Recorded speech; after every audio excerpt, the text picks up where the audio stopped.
Hello and welcome. My name is Paul Hayes. I'm a counselling psychologist and the program lead for the PCI Masters in Addiction Counselling Psychotherapy. Our course is validated by Middlesex University. This 2-year part-time course is open to students that have undertaken accredited training in counselling and psychotherapy and wish to develop expertise in addiction. It's also open to those from other caregiving backgrounds such as nursing, social work, psychology, psychiatry, and those in managerial positions in addiction treatment settings. First and foremost, I think students of our course develop an understanding of client and addiction from a person-centered point of view. The course equips them with a very broad lens to understand the complex problem of addiction. There's a fairly even mix of theory, practice, and research-based learning over the course.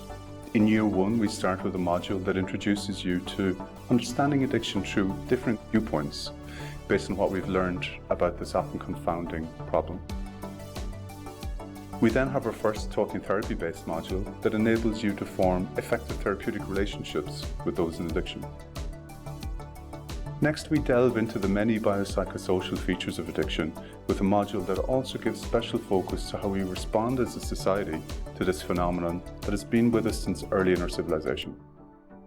It deals with criminalization and legalization debates and even introduces the current development of therapeutic uses for typical drugs of abuse. The final module in Year 1 focuses entirely on the motivational interviewing approach to working with addiction. You learn how this form of acceptance and support can bring transformative change to your clients. Like all the talking therapy modules, significant time is given to applying this approach in group settings. We decided to incorporate this as we recognize that group is a significant feature of most treatment settings.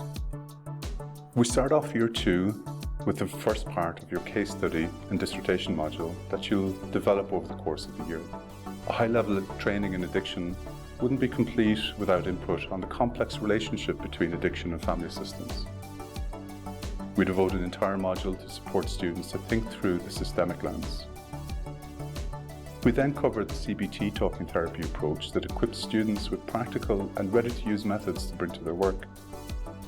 We have a fascinating module on the features and facets of behavioural addiction before finally covering the complexity of dual diagnosis.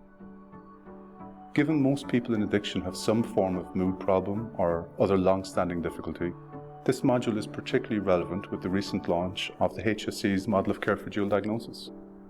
We hope our students will emerge from the programme feeling ready for this ever-changing field of addiction treatment. Given the population that we work with, most modules consider counselling from a trauma-informed perspective. All of our practice-based modules seek to reinforce the links between research and practice and allow graduates to think independently about the problem of addiction. Reflective practice and the personal development journey are important components of the learning, and students undertake 30 hours personal therapy and 20 hours of clinical supervision. They also attend placements to gain at least 100 hours of clinical practice to apply the skills, knowledge and competencies that they're developing throughout the course. And with our newly revalidated programme, we've introduced site visits to demystify treatment settings and gain valuable professional knowledge. As a college, we track the employment outcomes of graduates of the programme and are really delighted to see how the course is preparing them to advance in their chosen career pathways. Thank you so much for taking the time to watch our video. If you do have any queries or want further information, please contact us at inquiries@pcicollege.ie.